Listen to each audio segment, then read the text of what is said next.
Hello, everyone. This is Al Fadi, and I hope you're enjoying this video series on the historical criticism of early Islam. The last couple of videos, we talked about the pilgrimage and we talked about some of these rituals, and I think we proved without a shadow of a doubt that almost every single step was borrowed from somewhere, and there is idolatry involved also almost at every step along the way. But today we're going to really put it all together and conclude things about Mecca. So that's why we call this the 6 conclusions about Mecca. And with me here is our dear brother, Dr. J. Dr. J, what do you mean by the 6 conclusions concerning Mecca? Well, let's go ahead and what I want to do is unpack what we have looked at, bring it together, make sense of it so that we can move on then to the Quran. So let's go ahead and go to our slide again, and you can see there the 6 conclusions. What was the first thing that we looked at? Well, we looked at the whole problem of geography, and we noticed within this also would be the prophets in geography, the whole vegetation, the enormous amount of reference after reference in both the Quran and also the tradition of a place that is in a valley. It's not in a valley that has streams going through it. There are no streams going through Mecca. There are no streams anywhere near Mecca. It has fruit, it has clay, it has loam, it has olive trees. There are no olive trees anywhere that far south. They're all up in the Mediterranean world. And then it refers 23 times to these people from Ud. Well, Ud is Uz in the Bible.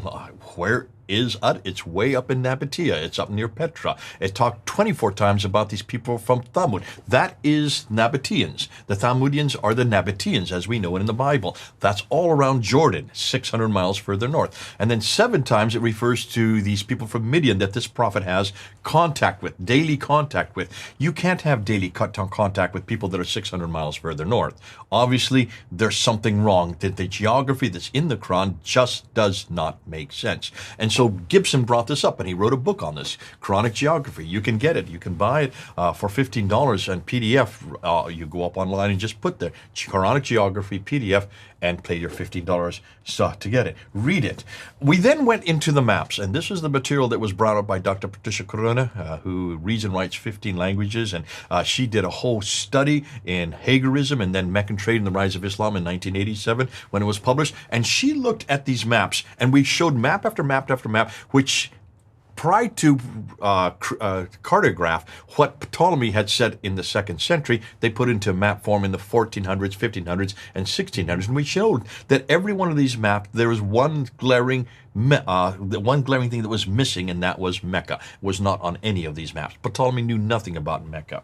So then we went and we talked about the Qibla, and we referred to Gibson's material again, his research on all these mosques that were built as far away as Guangzhou in China and Sherman in India. And you have mosques that are built in Turkey and in Jordan and in Syria and especially in Israel. And they're all facing possibly Petra. And this is why there is a debate going on right now whether it's Petra or Jerusalem. I'm almost going with the Jerusalem. I think these are all facing Jerusalem, not Petra. They're so close together. There's just 100 miles between those two cities. But either way, I mean, it's damaging anyway. Either way, they're not facing Mecca. That's the important thing.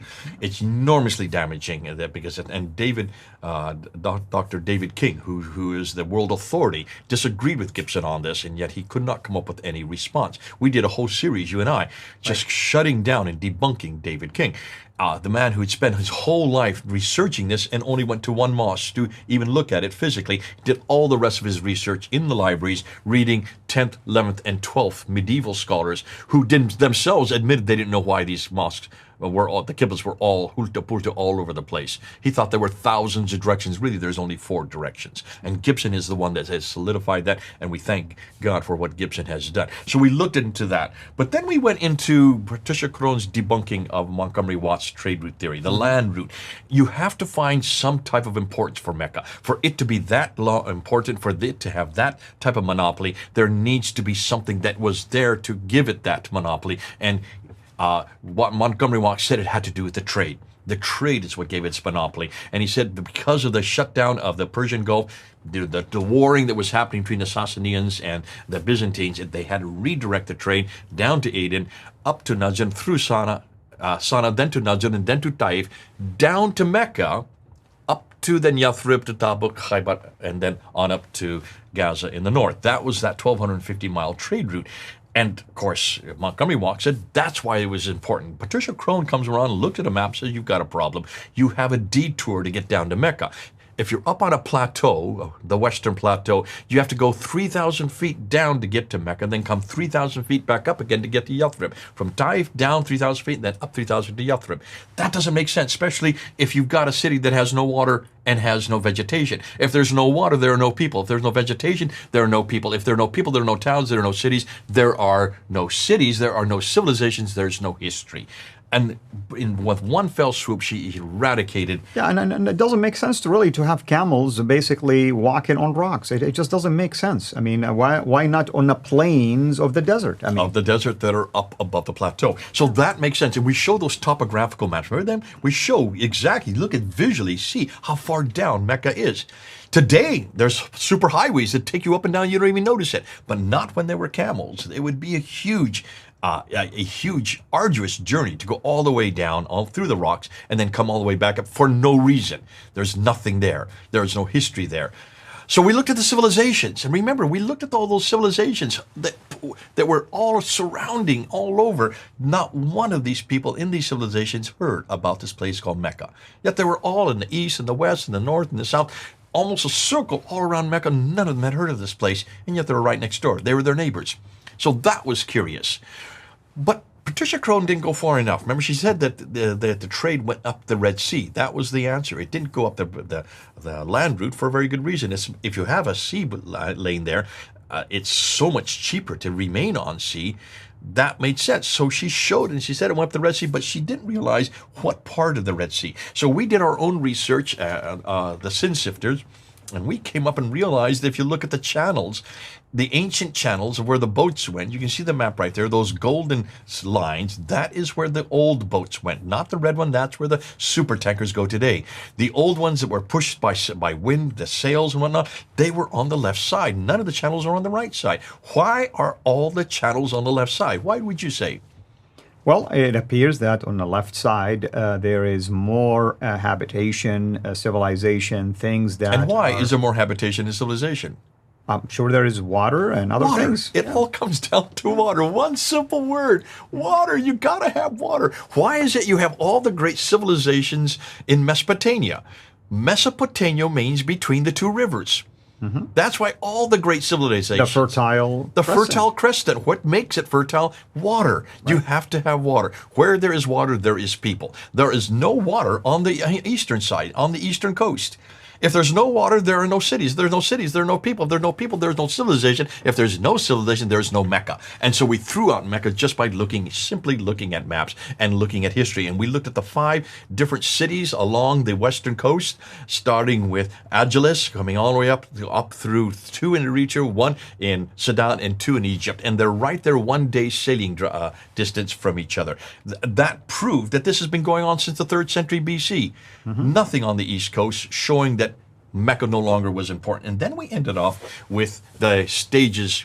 Actually, there's 5 or 6 stages. Gibson said 5. I would say there's a 6th one, and you brought the 6th one up, and that's the sacrifice. We need to bring the sacrifice into that narrative, because the sacrifice is almost as important.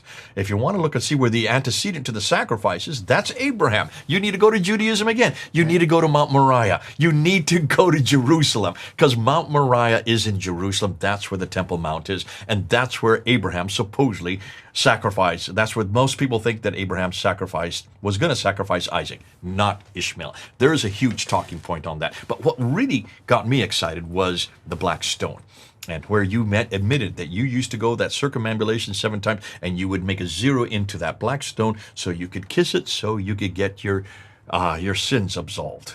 What in the world is that doing at the very center of Islam? Idolatry is endemic to Islam. Yet Islam's whole statement of faith is against idolatry. Everything you hear Muslims say when they're attacking Jesus Christ, and they believe we're idolatrous for creating a man into a god. They believe we've done that. Look and see what they've done with the black stone. They have made one of the most idolatrous symbol of mankind, a rock, actually 8 little stones, as a place to get your sins forgiven. And all the pilgrims want to go and kiss it. It's still there today. They have to keep it there today because they have no other recourse. It's been there from the very beginning where the Kaaba was first built. So these are, if you look at every one of these, what you notice, conclusion, that though Mecca has existed, according to Islam, according to the standard Islamic narrative, from the time of Adam and Eve, we see that in chapter 7, verse 24, there is absolutely no evidence of it anywhere until 741.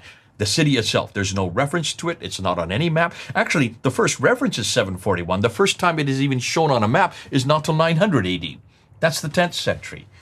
And everything we now find in Mecca, we could previously find in Petra, and even before Petra, Jerusalem. It all traces its lineage back to Jerusalem, proving once again that all they have done is created nothing more than a Disneyland in the desert. A facsimile of different traditions that have been borrowed mainly from Jerusalem, mainly from the Jews, and recreated it in a facsimile form, in a much more shut down form. Totally illogical when you look and see where they put the 2 rocks or the 2 mountains right next to the Kaaba, where they put the Zamzam well right next to the Kaaba. These have to be miles away out in the desert, but they have to put them there so that they can do the rituals there. Absolutely. So, I mean, I guess all we can say is that everything we have covered so far showed its origin somewhere else. Whether it's borrowed, whether it's invented sometimes, or whether it is basically manipulated or even twisted, the story itself. All of that means that Islam is not original in any way.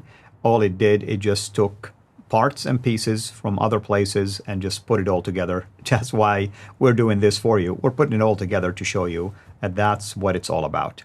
Thank you, Dr. J. Thank you, everyone. Until next time, have a blessed day. Thank you for watching this video. Be sure to like and subscribe to our channel, Sira International, and click on the bell so that you receive notifications whenever we publish a new video or go live. I would also like to appeal to you to consider becoming a Patreon patron by clicking the link right below. By doing so, you can give towards the production of these videos. There are also other options for you where you can give to our channel. I thank you from the bottom of my heart.